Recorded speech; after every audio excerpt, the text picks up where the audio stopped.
go with this first of two heats. Elias Ischel, Lincoln Lemieux, Emil Haar all in this one.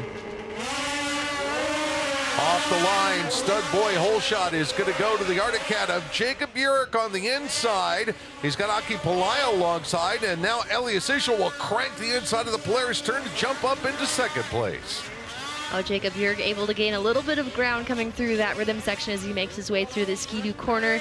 Jacob Burek, while he did do great, had his first pro win just last weekend in Deadwood, South Dakota. He says he will take the freezing cold in these conditions any day over what we had in Deadwood, South Dakota as far as the weather and the track conditions were. So Jake Burek says this is where he really is made to shine. Wow, Elias Ischel there, the Viking Rocket got a little bit sketchy, got it tilted in the air over one of the jumps of the auction block rhythm section as he chases Burek now onto the Arctic Cat straightaway.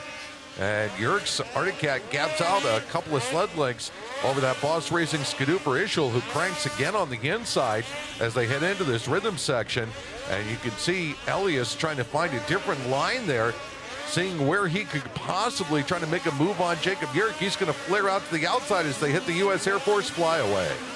And if it's any rider who might be trying new things in there, things that we haven't seen from any other racer, while he forces the issue, Elias Ischel, is he may try to create new line here. Oh, I think goes down as soon as I say it, just here ahead of the Amsoil finish line.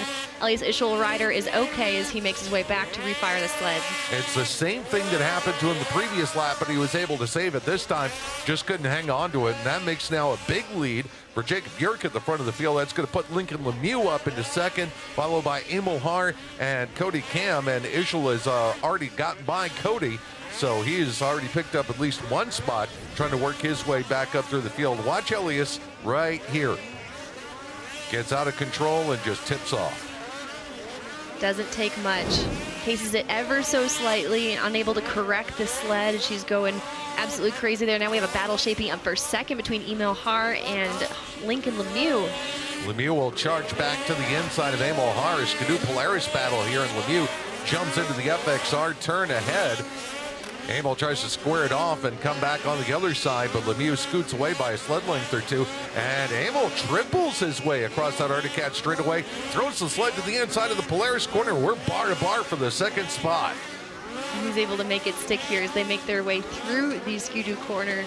You know, we talk about Emil Haar just working on that confidence. Well, a performance like he had in the qualifier number one definitely helps the guy out as he heads into the second one, as we have still a lot of this race is left to remain. And you may have seen in the background there a sled go off the track. That was Cody Cam, as Cody wound up clipping one of the Air Force banners. That allows Elias Ischel to slip up into the fourth position now. And he is starting to reel in Lincoln Lemieux a little bit here as they head through that Arctic Cat straightaway. Ischel triples his way in, tries to come around Lemieux on the outside.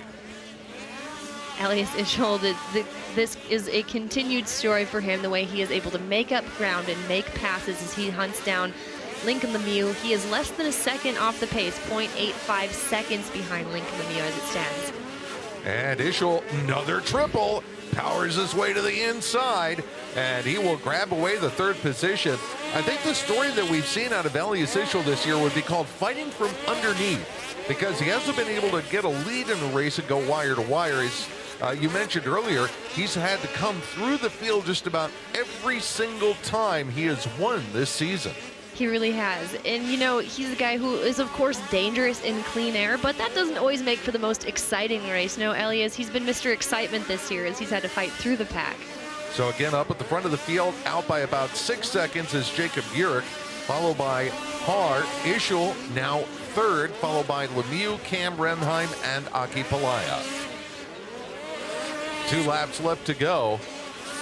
As you watch the Viking Rocket flying high. Yep, he's finding some new lines here and starting to close in on Emil Haar. Here's your leader, Jacob Burek. Jacob having a nice, comfortable cruise. Well, as comfortable as you can get on a technical track like this. And here's Cody Cam.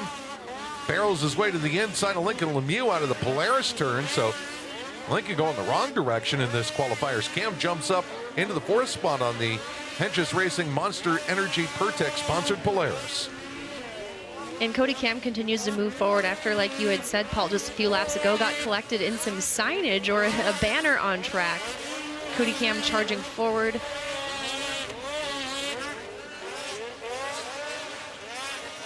So Cody moving his way up. Jacob Yerk on his final lap in this AMSOIL Pro qualifier. We haven't mentioned Jacob in a few laps, and why is that? Because he's kind of checked out. 4.443 seconds over Emil Haar. A good, comfortable lead for Jacob Yerk from Zanstra Motorsports over Emil Haar. And Jacob got his first career AMSOIL Pro win earlier this season, and he will grab the win in this AMSOIL Pro qualifier. Look at that, right at the finish from about a second back.